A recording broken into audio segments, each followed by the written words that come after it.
Olá, tudo bem? Hoje, quando você usa o e-mail, escreve uma mensagem ou manda um áudio, você está utilizando diferentes sistemas de inteligência artificial. Você sabe quais são eles? Nesse vídeo, nós vamos falar sobre um monte de sistemas de aprendizado de máquina usados no dia a dia. E vamos falar em detalhes sobre esse aqui, o sistema de Machine Learning usado pelo YouTube. Espero que gostem!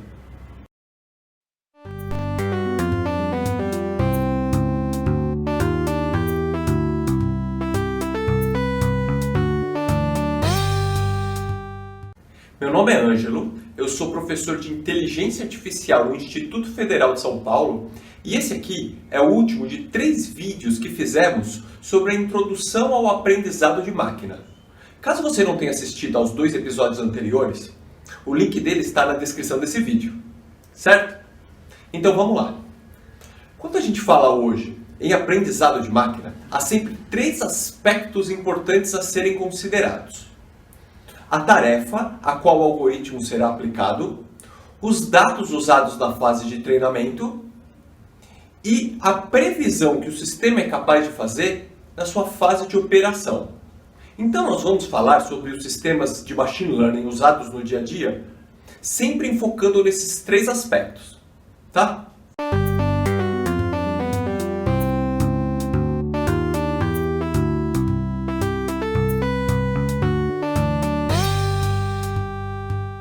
Bem, eu vou começar falando sobre o uso de serviços de e-mail.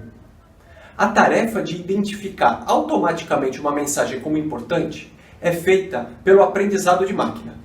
Os dados usados para treinar o sistema foram as próprias classificações dos usuários, que já fizeram anteriormente, se as mensagens devem ser ou não identificadas como importante. Então agora, na operação do sistema, ele é capaz de fazer uma previsão. Ou seja, quando uma nova mensagem chega na entrada, se ela deve ser ou não identificada como uma mensagem importante. Outra tarefa semelhante é aquela da identificação de spams. Porque os usuários também já classificaram manualmente se as mensagens seriam ou não destinadas à caixa de spam. E isso formou uma base de dados para treinar o sistema de aprendizado de máquina que a gente utiliza hoje. Porque ele agora é capaz de reconhecer o padrão da mensagem. Ou seja, quando uma nova mensagem chega na entrada, ele faz uma previsão se ela deve ser indicada ou não como uma mensagem de spam. Um outro serviço também utilizado por alguns serviços de e-mail é o lembrete. Ou seja, aquela tarefa que te lembra de responder uma mensagem se já passaram alguns dias sem ela ter sido respondida. Os dados utilizados para treinar o modelo foram os tempos médios de respostas que os usuários ou as usuárias respondiam às suas mensagens. Então agora, na fase de operação, depois de passar alguns dias e a mensagem não ter sido respondida, ele automaticamente prevê que a resposta já deveria ter acontecido e te avisa. Por último, dos serviços de e-mail, eu vou comentar sobre a sugestão automática de respostas que o Gmail te traz.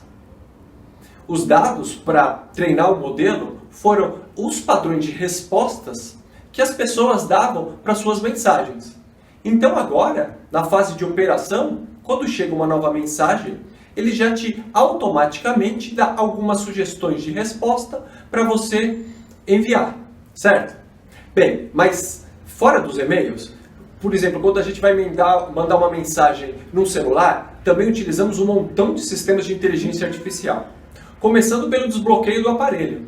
A tarefa de desbloquear o aparelho olhando o rosto do usuário ou da usuária também é feito pelo aprendizado de máquina.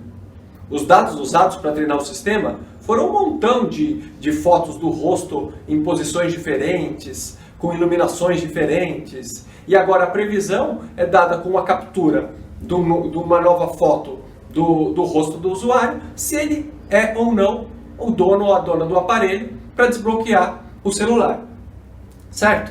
E aí depois vamos mandar a mensagem. E na hora que estamos escrevendo, utilizamos o corretor de mensagens. O sistema de correção automática é também um sistema de aprendizado de máquina. Os dados utilizados foram as mensagens já escritas e depois apagadas com as palavras corretas. Então, agora com o sistema treinado, cada vez que nós escrevemos uma palavra incorreta, ele já identifica qual devem ser as palavras sugeridas para corrigir automaticamente os nossos textos. Às vezes, sem muito sucesso, certo? Um serviço semelhante é a tarefa de identificação de caracteres e emojis. Então, depois também de treinar o sistema, quando estamos escrevendo, sei lá, kkk, ele consegue sugerir quais são alguns emojis que podem substituir aos caracteres, certo? Por último, para mandarmos mensagem, também tem a tarefa de conversão de voz em texto. Este serviço também foi feito com um conjunto grande de dados de treinamento, com exemplos de áudio e as suas transcrições para texto. Então agora com os sistemas treinados, eles são capazes de fazer a previsão, ou seja, quando a gente fala uma nova frase, como é que fica a conversão dela para o texto. Certo? Além então dos serviços de e-mail e de mandarmos mensagem, também tem um montão de serviços que nós utilizamos no aprendizado de máquina no dia a dia. Por exemplo, os filtros do Snapchat ou outros aplicativos que colocam óculos ou as perucas. Esses sistemas de aprendizado de máquina também foram treinados com imagens de usuários com e sem óculos, com e sem aposicionamento de perucas ou orelhinhas de gato. Então, utilizamos agora já o sistema na sua fase de previsão, que é colocar qual é a posição correta de um óculos conforme eu vou mexendo o meu rosto.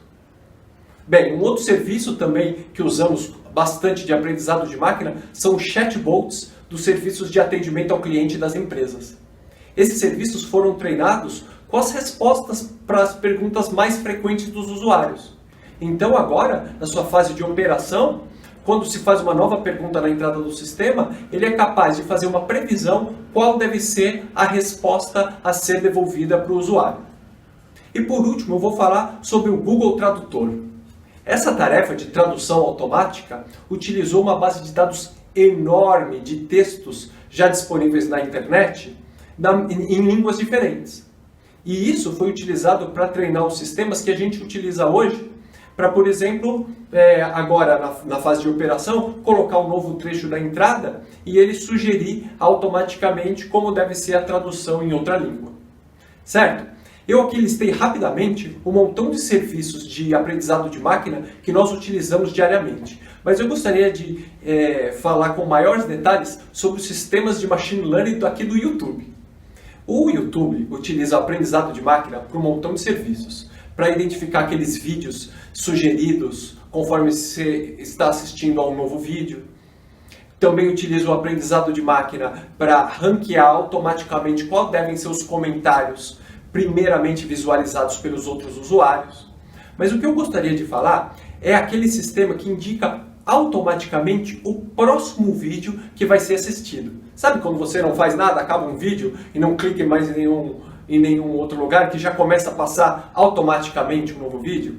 Essa sugestão do novo vídeo é feita com aprendizado de máquina. E para isso eu queria lembrar lá do que a gente falou no primeiro vídeo, que é quando a gente comparou os algoritmos de aprendizado de máquina com receitas para fazer um bolo. Tá lembrado? Agora vamos pensar então numa torta. Imagine um algoritmo como a receita para se fazer uma torta. Agora suponha que eu te diga para escrever a sua própria receita, o seu algoritmo individual para fazer uma torta especial. Quando você terminar de escrever a receita, eu vou te pedir para você completar a seguinte frase. O meu algoritmo faz a torta mais... Pode ser, por exemplo, a torta mais alta, se você colocou camadas extras de massa e recheio. Ou pode ser a torta mais salgada, se ao invés de uma pitada de sal você errou e colocou 2. Ou pode ser até a torta mais organizada, se você incluiu no seu algoritmo lavar e guardar as panelas e outros utensílios de cozinha. Algo semelhante ocorre com os algoritmos de aprendizado de máquina. Todos eles visam otimizar algum critério. Bem, estávamos falando sobre o algoritmo de machine learning que o YouTube usa para te indicar qual vai ser o próximo vídeo. Esse algoritmo ele é treinado de forma a otimizar um critério bastante específico. Será que você consegue imaginar qual é esse critério? Poderia ser, por exemplo, qual vídeo semelhante com aquele que eu estou assistindo, que é mais curtido por especialistas ou mais informativo. Mas não é nenhum desses critérios. E aí, conseguiu imaginar qual é? O algoritmo de Machine Learning ele é treinado de forma a otimizar o engajamento na plataforma. Esse é um nome bonito para falar que o próximo vídeo sugerido é aquele que tem maior chance de te manter conectado ao próprio YouTube, assistindo o vídeo até o final e depois o próximo. Certo? É por isso que no YouTube há tanta exposição de vídeos do tipo teoria da conspiração ou qualquer vídeo sensacionalista. Porque esses vídeos têm maior chance de nos manter grudados assistindo do que vídeos, por exemplo, falando sobre inteligência artificial ou machine learning. Certo? Bem, isso pode ser generalizado para um montão de plataformas e aplicativos. As empresas, donas das plataformas, otimizam seus algoritmos de forma a maximizar algum critério que seja interessante a elas. Mas será que esse mesmo critério é interessante para nós, usuários?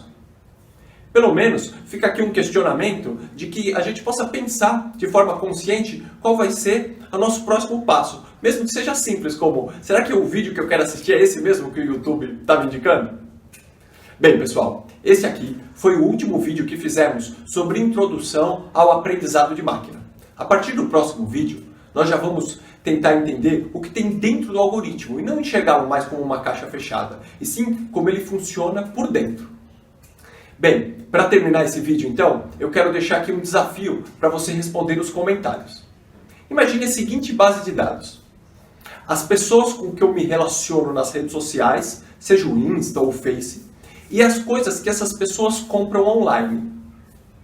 Qual será a tarefa e a previsão que um algoritmo de aprendizado de máquina pode desempenhar com essa base de dados? Certo? Então responda nos comentários esses dois questionamentos. Tarefa e previsão que as empresas donas das redes sociais podem fazer com algoritmos de machine learning. Certo? Espero que tenham gostado. Valeu! Até mais!